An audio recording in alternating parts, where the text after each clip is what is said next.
Mon fils a arrêté de manger à la maison. Le pédiatre a demandé, et à l'école? Il finit son déjeuner. L'expression du médecin a changé. Qui cuisine à la maison? Ma belle-mère. Son visage est devenu sérieux. Apportez ce repas demain. Le lendemain, je lui ai remis le plat. Il a ouvert le récipient, l'a senti et est devenu pâle. Sans un mot, il a pris le téléphone et a appelé la police. Avant de commencer l'histoire, n'oubliez pas de laisser un like et de vous abonner à la chaîne pour voir plus d'histoires comme celle-ci. Dans un quartier résidentiel en périphérie de Boston se trouvait la maison de la famille Anderson. La demeure, aux murs extérieurs blancs et âgée d'environ 10 ans, était une habitation typique de la classe moyenne de la région. Quand on ouvrait la porte d'entrée, le salon était jonché de jouets d'enfants, et les murs étaient décorés des dessins de leur fils de 3 ans, Liam. Emily Anderson travaillait à l'hôpital général local, assurant des gardes exigeantes qui comprenaient non seulement des quarts de jour, mais aussi des quarts de nuit. Elle avait la confiance de ses patients et ses collègues comptaient sur elle. Cependant, cela signifiait que son temps à la maison était limité. Il n'était pas rare qu'elle parte tôt le matin pour ne rentrer que tard le soir. Son mari, Michael, travaillait pour une grande entreprise informatique en ville. Il avait un revenu stable et sa carrière se portait bien. Grand et toujours bien habillé, il jouissait d'une bonne réputation dans le quartier. Le week-end, on pouvait le voir jouer avec son fils au parc, donnant à première vue l'image du père idéal. Liam, quant à lui, était un garçon curieux et joyeux. Les éducatrices de la garderie disaient de lui qu'il était toujours plein d'énergie et jouait bien avec ses amis. Le voir accourir vers elle, les yeux pétillants, en criant « Maman, regarde, regarde », était le seul moment qui parvenait à apaiser la fatigue d'Emily. Comme Emily était très occupée par son travail, c'est la mère de Michael, Patricia, qui s'occupait de son petit-fils pendant la journée. Patricia, âgée de 60 ans, était une femme qui avait passé la majeure partie de sa vie comme femme au foyer. Après avoir perdu son mari très tôt, son fils Michael était sa seule famille et sa fierté. Elle se rendait chez les Anderson environ 3 fois par semaine pour s'occuper de Liam et même préparer le dîner. Cependant, l'attitude de Patricia envers Emily était loin d'être chaleureuse. Quand elle jouait avec son petit-fils dans le salon et qu'Emily rentrait du travail, son expression se durcissait légèrement. « Oh, tu es rentré. Tu es en retard, n'est-ce pas ?» Ces paroles semblaient teintées d'un léger sarcasme. Un soir où Emily était rentrée plus tôt, Patricia préparait le dîner dans la cuisine. « Merci. Comme je suis rentrée tôt aujourd'hui, laissez-moi finir, » proposa Emily, mais Patricia secoua la tête. « C'est bon. Tu es fatiguée de toute façon. Une mère devrait être aux côtés de son enfant, mais toi, c'est toujours le travail, n'est-ce pas ?» Emily ne sut que répondre à ces mots. Il était vrai qu'elle avait choisi de continuer à travailler même après la naissance de Liam, mais c'était aussi pour le bien de la famille. Les frais médicaux, l'hypothèque, l'éducation future de Liam, tout cela demandait de l'argent. Elle avait parlé à Michael de sa relation avec sa belle-mère. Maman est de la vieille école. Ne t'en fais pas. Mais elle garde Liam, donc elle t'aide aussi, n'est-ce pas? Son mari balaya la remarque d'un revers de main. Emily ne put que répondre, je suppose que oui. Dernièrement, Emily ressentait une fatigue anormale en rentrant du travail. Dès qu'elle s'asseyait sur le canapé, une lourde somnolence s'emparait d'elle. Même quand Liam disait « Maman, on joue », son corps refusait de bouger. « Désolé, mon chéri. Maman est un peu fatiguée. Plus tard, d'accord ?» disait-elle en fermant les yeux, et cela arrivait de plus en plus fréquemment. Ça doit être la fatigue accumulée des gardes de nuit, se disait-elle pour se rassurer. La relation délicate avec sa belle-mère, l'indifférence de son mari, sa propre fatigue anormale, elle pouvait tout endurer en se disant que c'était pour son fils. Avec le sourire de Liam, elle parvenait à tenir. C'est ce qu'elle croyait. Elle remarqua que quelque chose n'allait pas par une fraîche soirée d'octobre. Quand Emily rentra après sa garde de jour, le dîner préparé par Patricia était servi sur la table de la salle à manger. Du poulet grillé et de la purée de pommes de terre, accompagnée d'une salade de légumes tièdes. Le plat était magnifique et l'arôme, appétissant. Liam était assis sur sa chaise, mais n'avait pas touché à son assiette. Quand Emily s'approcha, son fils pressa son petit corps fermement contre le dossier de la chaise, détournant le visage de son assiette. « Liam, tu n'as pas faim ?» demanda doucement Emily. « J'en veux pas » répondit Liam d'une petite voix. Dans ses yeux flottait une sorte de lassitude qu'Emily n'avait jamais vue auparavant. Patricia expliqua, « Il a beaucoup mangé dans la journée. » Les enfants sont comme ça. Il n'a plus faim. Émilie fut presque convaincue, mais la même chose se reproduisit le lendemain. Et le jour d'après. Liam cessa de manger quoi que ce soit à la maison. Ni le petit déjeuner, ni le dîner, pas même les goûters. Quand Émilie approchait une cuillère de sa bouche en disant « juste un peu », Liam secouait violemment la tête, les larmes aux yeux. Inquiète, Émilie appela la garderie. « Bonjour, excusez-moi de vous déranger. Liam ne veut plus rien manger à la maison ces derniers temps. Comment se comporte-t-il à la garderie ?» L'éducatrice répondit d'une voix enjouée « Liam ? Il finit toujours son déjeuner. Il lui arrive même de se resservir. Il a un très bon appétit. » Après avoir raccroché, Émilie était perplexe. Il mangeait à la garderie, mais pas à la maison. Qu'est-ce que cela pouvait bien signifier? Peut-être qu'il n'aimait pas sa cuisine. Non, il refusait aussi celle de Patricia. Le week-end, elle consulta Michael. « Je m'inquiète pour Liam. Il ne veut plus rien manger à la maison. » Michael répondit sans quitter la télévision des yeux. « Les enfants sont comme ça. Ils sont capricieux. S'ils mangent à la garderie, il n'y a pas de problème, non? Mais ce n'est pas normal qu'un enfant de 3 ans ne mange pas à la maison pendant une semaine. Tu dramatises. Il finira bien par remanger. » Michael, comme s'il avait perdu tout intérêt, reporta son attention sur la télévision. Émilie se sentit irritée par l'indifférence de son mari, mais se résolut à gérer la situation elle-même. Le lundi suivant, Émilie prit une demi-journée de congé et emmena Liam chez le pédiatre. Leur médecin habituel, le docteur Thomas, était un homme âgé à l'air bienveillant. Dans la poche de poitrine de sa blouse blanche se trouvait un petit porte-clés en peluche pour rassurer les enfants. Le docteur Thomas examina Liam avec soin. Il mesura son poids, regarda à l'intérieur de sa bouche et palpa son ventre. Face au médecin, Liam fut obéissant, ouvrant la bouche quand on le lui demandait et prenant de grandes respirations. Une fois l'examen terminé, le médecin se tourna vers Émilie. « Madame Anderson, je ne vois aucune anomalie physique chez Liam. Son poids est dans la norme. Mais docteur, il ne veut rien manger à la maison. Comment ça se passe à la garderie ? Apparemment, il y finit tous ses repas. » L'expression du docteur Thomas changea. Son front se plissa et son regard devint perçant. C'était l'expression que le médecin arborait lorsqu'il remarquait quelque chose d'important. « Madame Anderson, qui prépare les repas à la maison ? » « Ma belle-mère. Comme je travaille, ma belle-mère vient à la maison et cuisine. » Le médecin resta silencieux un moment, l'air pensif. Seul le tic-tac de l'horloge résonnait dans la salle d'examen. Émilie, anxieuse, fixait le visage du médecin. Finalement, le docteur Thomas prit une profonde inspiration et dit « Madame Anderson, ceci est juste une vérification par précaution, mais pourriez-vous m'apporter demain un peu de la nourriture préparée par votre belle-mère ? N'importe quoi fera l'affaire. Le petit déjeuner ou les restes du dîner de la veille. » « De la nourriture ? Vous voulez dire ? » ?»« Oui. Je ne fais généralement pas ce genre de demande, mais la réaction de Liam m'inquiète. » Devant l'expression sérieuse du médecin, Émilie hocha la tête. « D'accord, je l'apporterai demain. » Ce soir-là, Émilie mangea avec sa famille le dîner préparé par Patricia. C'était du poulet à la crème. « La cuisine de maman est la meilleure, » dit Michael en se resservant une deuxième assiette. Liam, lui, ne mangea pas une seule bouchée, se contentant de boire de l'eau. Émilie mangea également le plat. C'était en effet délicieux. Mais environ 30 minutes après le repas, la somnolence anormale habituelle s'empara d'elle. Au moment où elle s'assit sur le canapé du salon, sa vision s'obscurcit presque.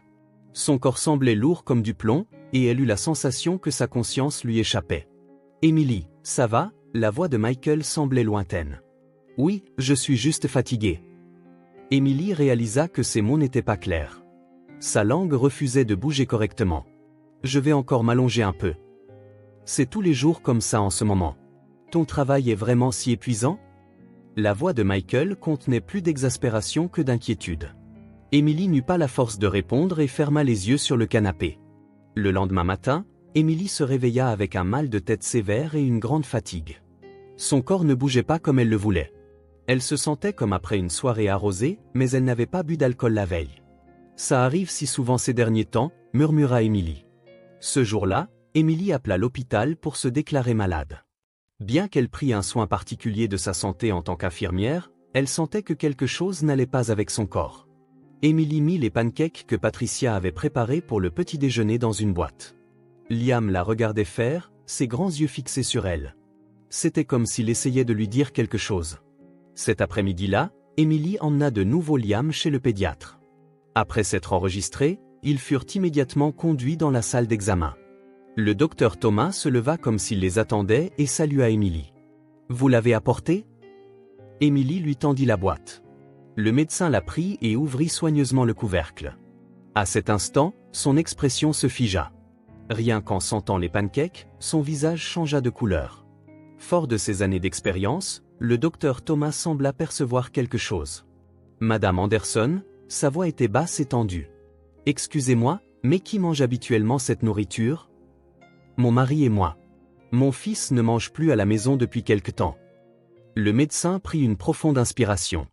Il referma soigneusement la boîte et la posa sur le bureau. Puis, regardant Emily droit dans les yeux, il dit « Madame Anderson, je vais envoyer ceci pour une analyse d'urgence. Et par précaution, j'appelle la police. » L'esprit d'Emily se vida. « La police ? Docteur, mais qu'est-ce qui se passe ? Je vous expliquerai en détail après les résultats des analyses.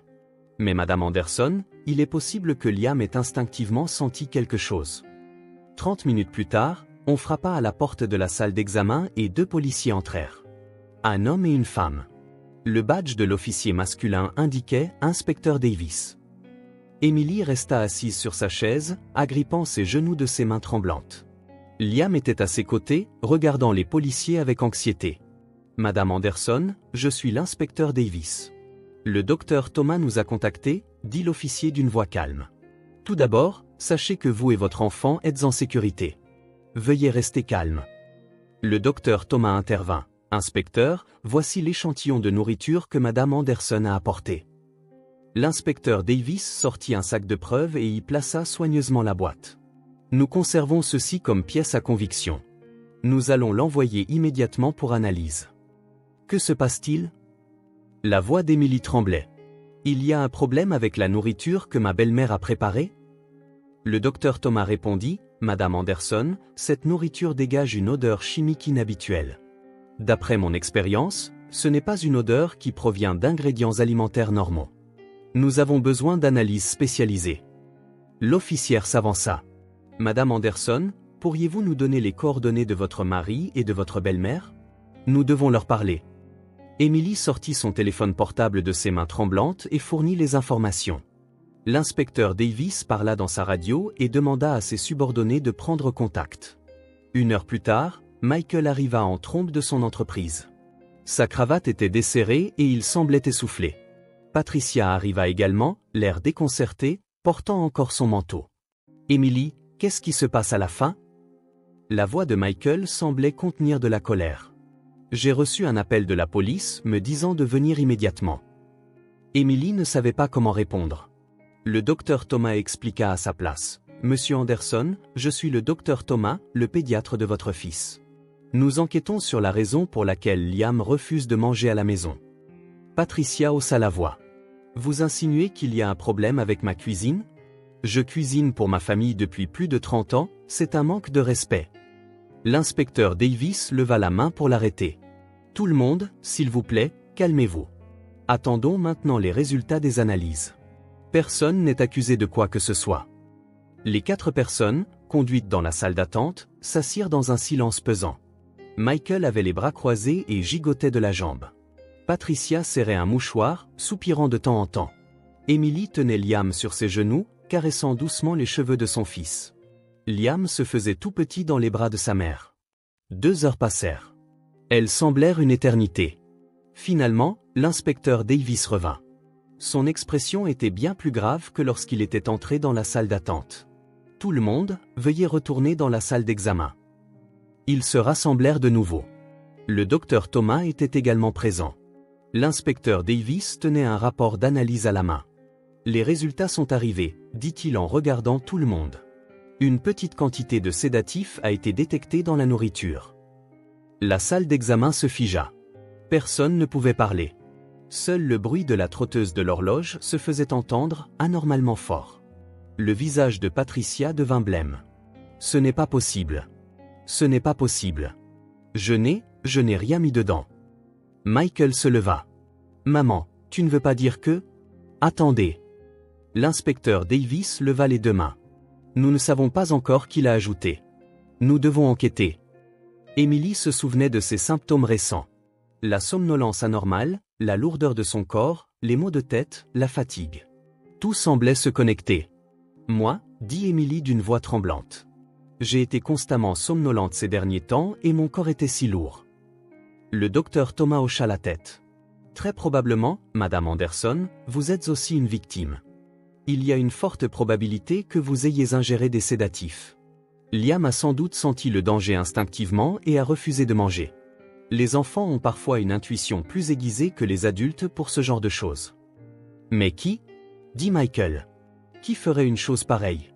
L'inspecteur Davis commença à demander qui avait eu accès à cette nourriture entre le moment où elle avait été préparée et celui où elle avait été servie.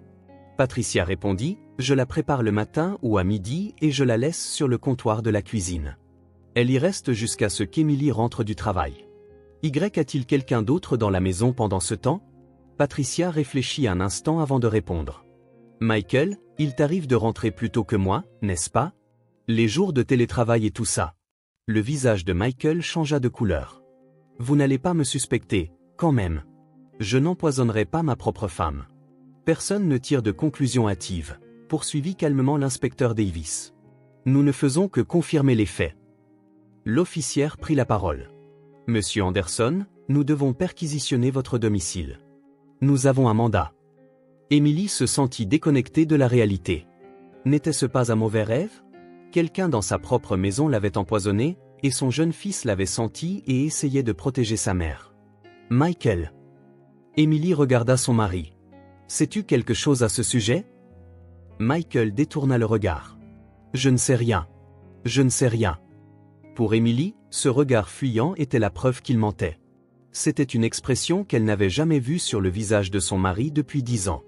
L'inspecteur Davis dit, « Alors, nous allons nous rendre à votre domicile maintenant. Madame Anderson, nous vous recommandons de confier temporairement Liam à quelqu'un de confiance. » Le docteur Thomas suggéra que, si nécessaire, la garderie de l'hôpital pouvait le prendre en charge temporairement. Emily serra son fils fort contre elle.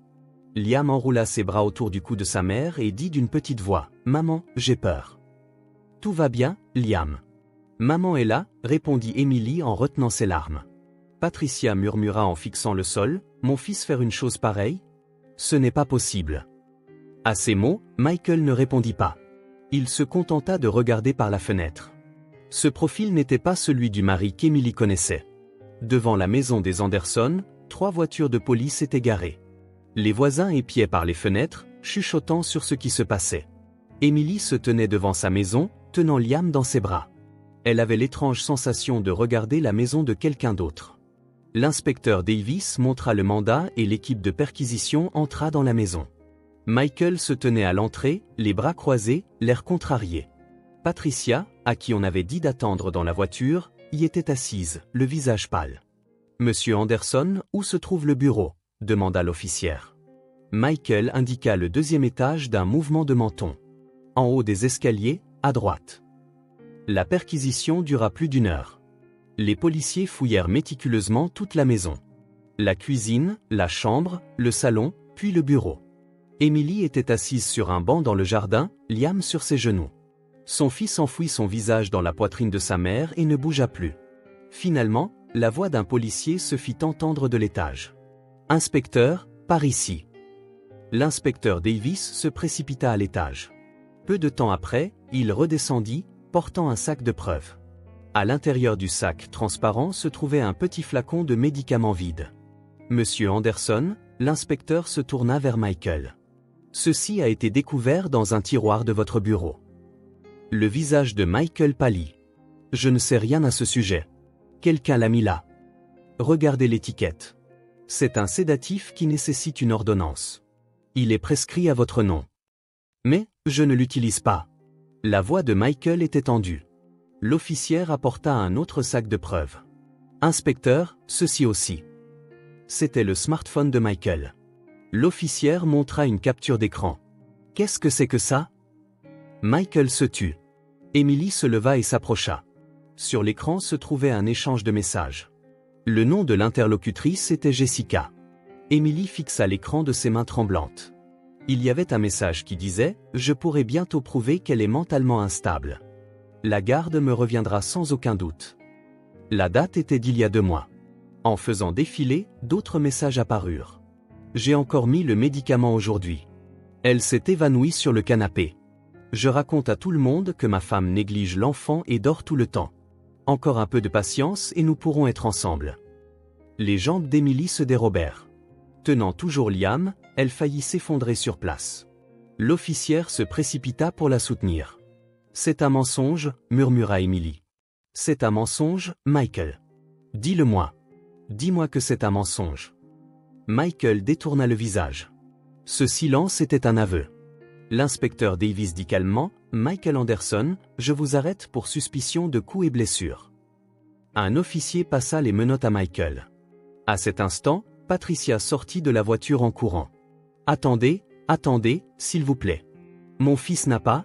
Mon fils ? » Madame, l'inspecteur Davis leva la main. « Votre fils a le droit de contacter un avocat. » Michael, toujours menotté, regarda sa mère. « Maman, je suis désolé. » À ces mots, Patricia s'assit par terre. Sans même sentir la froideur du béton, elle se couvrit le visage de ses 2 mains. Puis elle se mit à pleurer bruyamment. Lors de l'interrogatoire au poste de police, Michael avoua tout.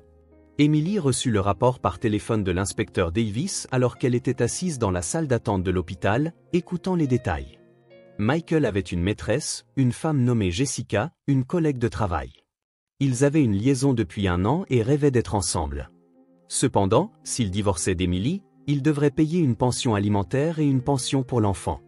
Avec le revenu de Michael, ce serait un fardeau important. Alors, Michael a élaboré un plan, faire passer Émilie pour une mère mentalement instable. De cette façon, il pourrait obtenir la garde et peut-être réduire la pension alimentaire. Il avait falsifié une ordonnance médicale pour obtenir des sédatifs et les mélangeait progressivement à la nourriture que sa mère préparait. Quand Émilie en mangeait, une somnolence anormale s'emparait d'elle. Elle ne pouvait pas s'occuper de Liam et s'évanouissait sur le canapé. Michael racontait à son entourage que sa femme négligeait l'enfant. À ses collègues, à ses voisins, « Ma femme est instable mentalement et est une mère inapte. » Tout se déroulait comme prévu, sauf pour une chose inattendue, Liam arrêta de manger. Le jeune fils ne pouvait pas l'expliquer avec des mots, mais il sentait le danger instinctivement. Il ne fallait pas manger cette nourriture. Il devait protéger sa mère. Alors Liam a continué à refuser obstinément. Après avoir raccroché, Émilie resta assise un long moment. Aucune larme ne vint. Elle ne ressentait pas de colère, juste un vide immense. La personne en qui elle avait eu confiance pendant 10 ans avait tenté de la détruire. La personne qui lui disait l'aimer avait essayé de la piéger. Dans le hall de l'hôpital, Patricia attendait. Sa belle-mère avait l'air vieillie. En quelques heures à peine, elle semblait avoir pris 10 ans. « Émilie, » dit Patricia d'une voix tremblante. « Je n'ai pas pu me rendre compte que mon fils ferait une chose pareille. » Émilie regarda sa belle-mère. Cette femme était aussi une victime. Une mère qui croyait en son fils et en était fière avait été trahie par ce même fils. Patricia. Émilie appela sa belle-mère par son prénom pour la première fois. « Ce n'est pas votre faute. » Patricia tomba à genoux sur le sol. « Non. C'est parce que j'ai été froide avec toi. Parce que je t'ai blâmé. » Michael s'en est servi. J'ai donné à mon fils une telle ouverture. Émilie s'agenouilla également et posa sa main sur l'épaule de sa belle-mère. Personne n'aurait pu le prédire. Mais maintenant, nous connaissons la vérité. C'est ce qui compte. Pour la première fois, les 2 femmes se faisaient réellement face, au-delà des statuts, de l'âge et des ressentiments passés. Cette nuit-là, Émilie passa du temps avec Liam à l'hôpital. Grâce à la bienveillance du docteur Thomas, ils purent utiliser une chambre privée. Elle coucha son fils dans le petit lit, et Émilie s'assit sur la chaise à côté, contemplant le visage endormi de son enfant. Liam dormait paisiblement. Ce jeune enfant avait sauvé sa mère. Même incapable de l'exprimer avec des mots, il l'avait protégée avec amour. Émilie prit la petite main de son fils. « Merci, Liam. Tu as protégé maman, n'est-ce pas ?» Liam sourit légèrement, comme en rêvant. En voyant ce sourire, les larmes d'Émilie débordèrent. Les larmes qu'elle n'avait pas pu pleurer auparavant coulaient maintenant à flots. Le lendemain, Émilie rencontra un avocat et entama une procédure de divorce. Michael recevrait probablement une peine avec sursis, mais c'était à la justice de décider. Ce qui importait pour Emily, c'était de protéger son fils et de commencer une nouvelle vie. En quittant l'hôpital, Patricia attendait. « Emily, que vas-tu faire maintenant ?»« Commencer une nouvelle vie. Juste Liam et moi. » Patricia hocha la tête. « Je vais aussi couper les ponts avec mon fils. Cet enfant n'est plus mon fils. » Les deux femmes se regardèrent. Un nouveau lien était en train de naître entre elles. 6 mois passèrent. Emily avait emménagé avec Liam dans un petit appartement en périphérie de la ville. C'était au rez-de-chaussée d'un immeuble de 2 étages avec un petit jardin. Liam y jouait tous les jours. Étonnamment, Patricia avait commencé à venir dans cet appartement 3 fois par semaine. Mais c'était différent d'avant. Non plus sur un ton autoritaire, mais avec douceur et dans une relation d'égal à égal. Un samedi après-midi, Patricia était dans la cuisine. « Emily, je prépare le dîner aujourd'hui. Repose-toi. » Emily sourit depuis le canapé du salon. « Merci, Patricia. » Auparavant, elle aurait pu ressentir de la peur face à la cuisine de sa belle-mère. Mais maintenant, c'était différent. Emily et Liam mangeaient joyeusement la nourriture que Patricia préparait. Liam disait « La cuisine de grand-mère est délicieuse », en finissant tout. Michael reçut une peine avec sursis. Sa maîtresse, Jessica, l'abandonna dès son arrestation et disparut. Michael envoya de nombreux messages disant « Je veux tout recommencer, j'ai eu tort ». Mais Emily les ignora tous. Par l'intermédiaire de l'avocat, le divorce fut officiellement prononcé. Patricia coupa complètement les ponts avec son fils. « Tu n'es pas mon fils. Le fils que j'ai élevé ne ferait pas des choses aussi méprisables. » Elle ne lui rendit pas visite et ne répondit pas à ses lettres. À la place, Patricia commença à déverser toute son affection sur Emily et Liam. Un dimanche après-midi, tous les 3 pique-niquaient dans un parc voisin. Le soleil de printemps était chaud et des pétales de cerisier dansaient dans le vent. Liam courait en riant sur la pelouse, poursuivant des bulles de savon. Emily et Patricia étaient assises sur la couverture de pique-nique, le regardant.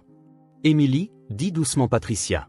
Tu sais, j'ai peut-être mal élevé mon fils. » Emily prit la main de sa belle-mère. « Patricia, on ne peut pas changer le passé. Mais maintenant, nous avons une nouvelle famille. » Les larmes montèrent aux yeux de Patricia. « Merci. J'ai l'impression d'avoir une vraie fille maintenant. »« Non, tu es ma vraie fille. » Emily eut aussi les larmes aux yeux. « J'ai une vraie mère maintenant, moi aussi. » Les deux femmes s'étreignirent. Elles n'avaient aucun lien de sang. Il n'y avait plus de lien légal non plus. Mais elles étaient devenues une vraie famille, une famille qui avait surmonté les difficultés, partagé la douleur et s'était comprise. « Maman, grand-mère, regardez. » Liam accourut. Dans sa petite main se trouvait un pissenlit fraîchement cueilli. « Oh, comme c'est joli !» Patricia le reçut avec un sourire. « Pour grand-mère. Pour maman aussi. » Liam tendit un autre pissenlit à Emily. Emily le prit et serra son fils dans ses bras. Cet enfant l'avait sauvé. Son jeune fils de 3 ans avait instinctivement protégé sa mère. « Liam, je t'aime. »« Moi aussi, j'aime maman », répondit Liam avec un sourire innocent. Ils s'assirent de nouveau tous les 3 sur l'herbe et déballèrent leur déjeuner. Des sandwichs préparés par Patricia et des biscuits cuits par Emily. Liam se goinfra joyeusement des deux. Au loin, d'autres familles riaient. Des gens promenaient leurs chiens devant eux. C'était un dimanche après-midi ordinaire et paisible. Emily leva les yeux vers le ciel. Un ciel de printemps bleu clair, sans un nuage, un ciel calme. Il y aurait des difficultés à venir, mais elle n'était plus seule. Elle avait son fils, et elle avait une mère au vrai sens du terme. Une vraie famille n'est pas une question de sang, mais de liens. Des liens tissés par des personnes qui prennent soin les unes des autres, se soutiennent et s'aiment. Emily sourit. Sa nouvelle vie continuerait, paisible, aujourd'hui encore, avec Liam et Patricia. Avec sa vraie famille.